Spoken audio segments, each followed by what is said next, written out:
So tight. I've got to say, I'm at odds with this analogy here. I mean, I get it and all, but why do I have to drink a raspberry wine cooler?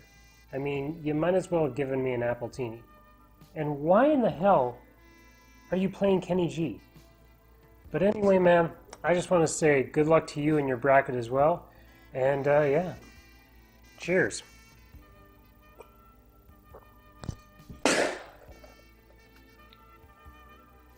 Oh.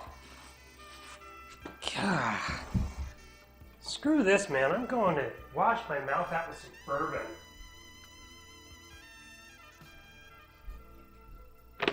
And play some Grindstormer.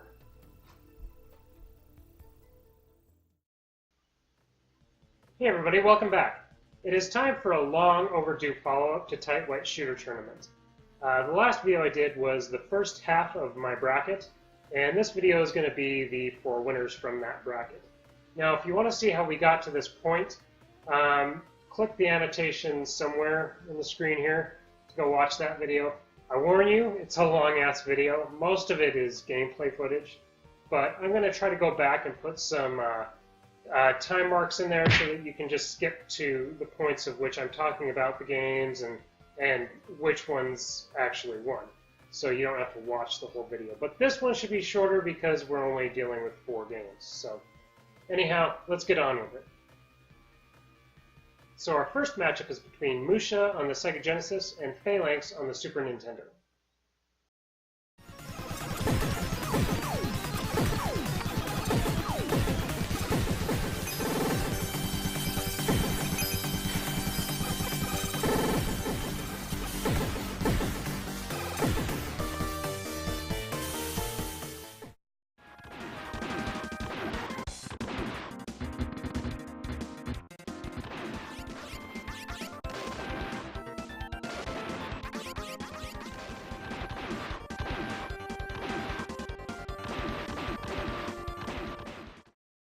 Now let's talk about pros and cons. Now, you can't talk about M.U.S.H.A without talking about its soundtrack. And the music in this game is just awesome. Hard-hitting, everything that a shooter soundtrack should be. And the visuals, well, that intro, just right from the get-go, it's awesome. And throughout the levels, it's just a great-looking game. M.U.S.H.A has a lot of variety too. You know, within the enemies and the level design, it never leaves you bored. However, this is a hard game. This is not for somebody who's just looking to get into shooters. This isn't for somebody that doesn't like challenging games. But if you like challenging shooters, this one's fairly decent as far as that goes. Also, the power-up system can be confusing, especially if you don't have a manual. So those are the pros and cons for M.U.S.H.A. Now, Phalanx, on the other hand, while its music and its visuals, they're good. One of the standout things for me with Phalanx is the fact that I can change the speed on the fly. I don't have to rely on speed power-ups, which I hate. I hate speed power-ups. There's nothing worse than moving so slowly that I can't get out of the way of enemy fire or the enemy itself and end up dying. The other thing is you actually have a life bar. You can get hit 3 times before you die. So, I mean, those are 2 real big things for me with Phalanx. And, I mean, it also does have decent variety in the enemies and the levels. And you can't argue with the North American cover art. And you probably know what I'm talking about, one of the goofiest cover arts that have nothing to do with the game on the Super Nintendo, bar none. However, it has one real sticking point with me, and that's the fact that it's hard to tell when you're hitting enemies, which isn't a big problem throughout the level with your weaker enemies. But when you get to a boss, you know, there's no visual or audible cue that lets you know that you're hitting them or doing any damage. And that's really annoying. I just can't get around that. Now, which one of these is the winner? Now, I think it's going to be no surprise that it's Phalanx. Just kidding, guys. You saw this coming. It's M.U.S.H.A. I'm sorry, Phalanx, you're out of it, but it's definitely got to be M.U.S.H.A. It's the better looking game. It's the better sounding game. It's just all around a better shooter than Phalanx. Even though Phalanx, I think, is a great shooter, and I think that if you have a Super Nintendo, you should have one considering how cheap it is, a copy of Phalanx. So Anyhow, guys, that's it for the first matchup. Let's take a look at the next one. And the other matchup is between Pop'n TwinBee on the Super Famicom and Undead Line on the Mega Drive.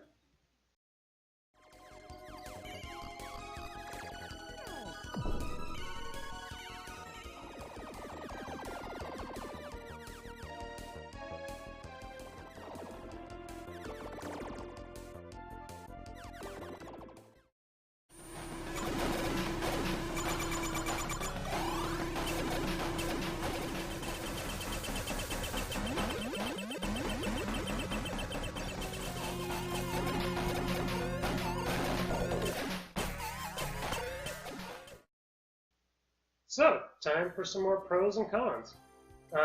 Now, these two games almost couldn't be more different. Neither of them came out in North America, and Pop'n TwinBee, people call it a cute-em-up, and I know that some people cannot stand that term. I'm indifferent. Personally, I think it kind of fits, because playing this game is like having your eyeballs stuffed with cotton candy. It's saccharine. It's just so colorful, and it's cartoonish, and I love it. And I think the music pairs with it so well. Another thing that I think is a pro, some people may consider it a con, and that's the power-up system. And I like it because it's unique, and it's implemented well. I think it gives you plenty of time to get the power-up that you want. Some people might consider it a con because it's not intuitive, but I think you can get used to it. Now this game, it's not very hard.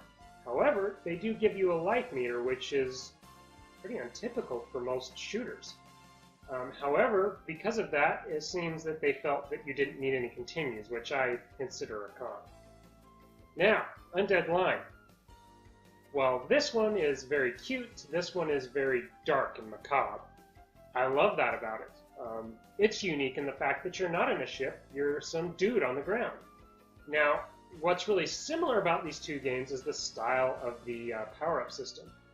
Now, where it really shines in Pop'n TwinBee, it does not. It is not implemented well in Undead Line. I don't like it. You aren't given time to get the power-up that you want. And so it makes it very difficult, especially because this game is difficult, unlike Pop'n TwinBee. But it just makes it hard to get the power-ups that you want. It makes the game more difficult than it really needed to be. Now, visually, it doesn't stand out as much as Pop'n TwinBee. It's not a bad-looking game. I do like the visuals because, like I said, I do like the macabre, I do like the dark, I like Halloween. So this really is up my alley, but they're just not very. The level design is very plain. That's what I'm looking for. The level design is kind of plain. The music in some levels is really good, and in others just kind of falls flat. But no, and another plus about this is it's almost got some RPG elements in the fact that you can level up after each stage, which is kind of interesting. Now, that leads us to which one of these is the winner. And I'm sorry, Undead Line, but you're dead.